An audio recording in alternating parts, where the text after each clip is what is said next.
Madame, Monsieur, bonjour. L'Algérie a annoncé son intention de convoquer une réunion du Conseil de sécurité des Nations Unies pour assurer l'application de la décision récente de la Cour internationale de justice sur l'entité sioniste. Cette initiative intervient suite au jugement de la CIJ sur les accusations de génocide portées contre l'entité sioniste.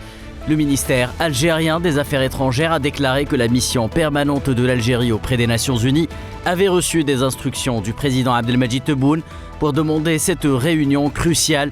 L'objectif est de donner un effet exécutoire au jugement de la CIJ. Le président algérien, toujours Abdelmadjid Tebboune, a reçu hier vendredi un appel téléphonique de la présidente du Conseil des ministres italien, Giorgia Meloni, avec laquelle il a eu des discussions très approfondies sur des questions régionales communes et à leur tête la conférence Italie-Afrique prévue dans la capitale italienne, Rome, à la fin du mois en cours, indique un communiqué de la présidence algérienne.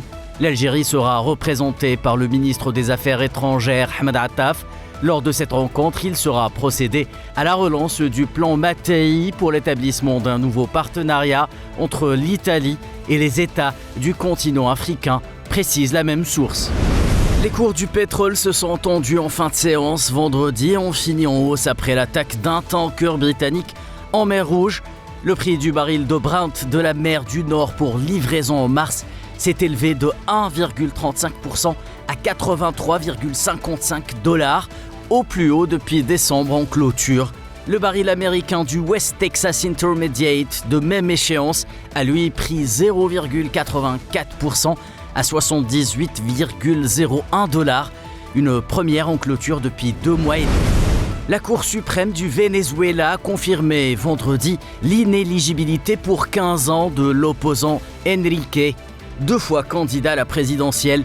Enrique Carpiles Radonski est disqualifié pour 15 ans de l'exercice de fonctions publiques, indique l'arrêt.